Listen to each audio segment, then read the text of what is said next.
Hey YouTube, it's your boy Widgie here, coming at you with some more strategy games with Age of Empires 3 Definitive Edition, and today I'm going to be giving you 5 tips and tricks for hotkeys. So it's as simple as that. This will be a real helpful beginner and intermediate players alike. So without further ado, let's get straight into the video. So the first tip and trick is what I say to everyone who wants to start to try to learn hotkeys, and that is switch to the default layout. So as an easy way to do that, you just go straight into options and there is a selection there to change it from legacy to the default mode, and that is essentially going to change your keyboard to like a grid based layout. So it means that all of the keys that you're going to require are pretty much going to go from Q all the way to T and then down to B. So you're going to essentially have like that little row there, which is going to be perfect for your left hand so that you can then navigate around and it's a lot easier. Whoa, past tense Widgie. Let me just stop you right there. There is an extra thing you can do so you can start to learn the actual hotkeys. Even though they are in a grid-based layout, you're still going to want to know what sort of corresponds to what. And you can actually put that entirely on your UI when you're playing the game so you can see what hotkey corresponds to what button. So all you need to do for that is go straight back into options again. Under UI options, you want to go down to the bottom and there's display hotkey options. Select that sucker, apply, and you're good to go. Take it away, past tense Widgie. If you move to the legacy version, it goes all over the keyboard, and then you have to do sort of manual rebinding for certain things and stuff like that, and it's just a right nightmare. The great thing is the fact that default goes to that grid-based, which is super awesome. So that's the first thing you got to do. And if I just gave you this tip, for example, it would actually accelerate you up with how to micromanage, macro manage in games. If I just gave you that tip alone. But don't worry, I'm going to be giving you 4 more, and we're going to do them right now. So tip number 2 is the idle villager hotkey. So once you've moved to the default layout, you want to switch this to a key that isn't going to be utilized in that grid based. So the one that I tend to use is the space bar. Perfect big key there. You know you're going to be hitting that with your thumb, and I switch that and manually bind it to space bar. And the reason I do that is because if I want to select all of my idle villagers, I can just hold down the shift key and then click space bar, and boom, it's selecting all of them. If I wanted to cycle through the villagers that are idle, I just keep hitting the spacebar key. It's as easy as that. So I suggest that you bind it to a key. I recommend spacebar, and that is going to once again really help you out. You're not going to have to keep navigating with your arrow to the top left corner where it says about the idle villager button that pops down. All you're going to need to do is just keep your eye on the top left of the screen. Minute something pops up, hit the spacebar. Or what you can do is what I do is pretty much regimentally every maybe 10 seconds I'm hitting that spacebar, just seeing if there is any idle villagers, just making sure that I'm utilizing all of them and just maintaining my macro ability. So without further ado, let's get on to tip or trick number 3. So the third tip or trick for your hotkeys is garrisoning your units. Garrisoning, there you go, that's better. Garrisoning your units in and out of buildings. Now, you've probably seen a lot of sort of pro players and also more experienced players moving their villagers around between buildings that can be garrisoned. So obviously, when you move a villager from one hunt to another, if there's the town centre in the way or any sort of other building that can garrison, such as an outpost or certain houses can for certain civilizations, and forts and castles and stuff like that that can be garrisoned, what you can do is you can put your villager in it and then chuck them out the other side, and it shortens the distance that they need to walk, and it really does improve the speed that you can move sort of villagers around. So rather than making them walk around the TC, you jump them in the TC and then jump them out. So it's really, really useful. And what I tend to do is I tend to bind this key to the G key. So I think this has been demonstrated in one of Aussie Drongo's videos as well, but I'm just sort of promoting it as well to you guys because super helpful. And make sure to rebind that key to a useful one, and I suggest putting it to G. So let's get on with tip or trick number 4.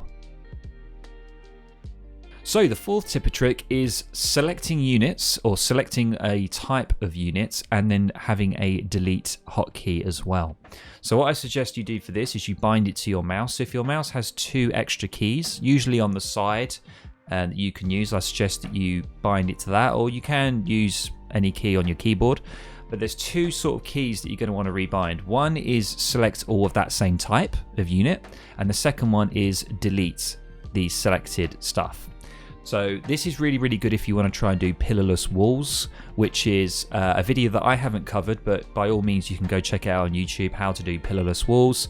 Also, if you just want to delete a villager that's trapped, for example, in game, or if you want to delete a sheep, like you can delete herdable units rather than having your villager actually attack it. It's just a quicker way. You can just delete it.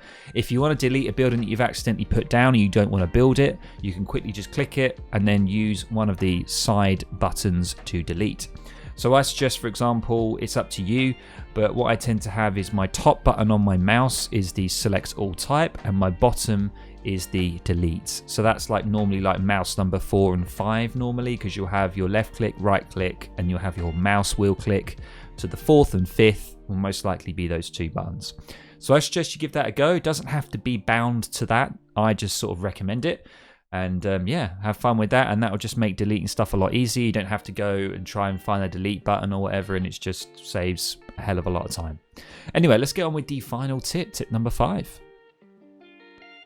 So tip number 5 is, this is an interesting one that no one's really mentioned before, and I think it's super helpful, which is that tab key. So the tab button here is going to be amazing for you. Now, I don't know whether this works in the legacy layout, but as I say, we want to be using the default layout. So as we're using that, the tab key will cycle through anything that you have selected, any different types of things that you have selected in your group, it will cycle through it. Now this is super useful for if you have an army. Let's say you've got an army on control group 1 and there's 3 different types of units. Okay, if you need to change a certain stance on that unit, or there's a certain ability, especially if you've got like an explorer within your group, especially if you're playing like USA, for example, you want to put a flag down.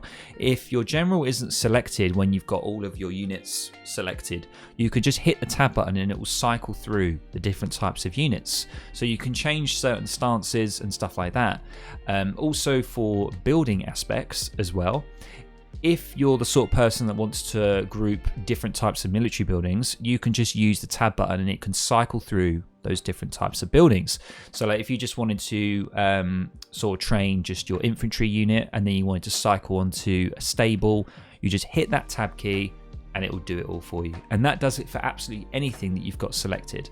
So that tab key, super crucial and super helpful in certain situations as well. So I suggest you give that a go. Right, so we're going to give you a little bonus tip and trick here, and that is auto repair hotkey. So once again, very similar to deleting a building, but you just want to rebind this key to something nice so you can just do an auto repair. So maybe like the H key or something like that, or maybe the T key.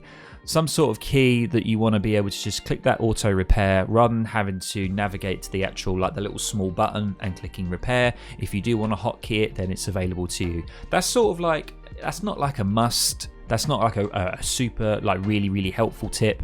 It's just an extra one that if you guys really want to go all out and try and have everything hotkeyed, then the auto repair one is kind of helpful. So there we go. So guys, that is the end of the video. I hope you found this really, really useful. 5 with an extra bonus tip and trick for your hotkeys. If you guys like this sort of video and you want to see more, please let me know down in the comments below any recommendations for any further guides that you want me to do. I've got other guides on the video such as 5 basic economy tips, 5 basic military. I've got a few civ guides for beginners as well. So yeah, that's pretty much it, guys. You guys know what to do to support the channel.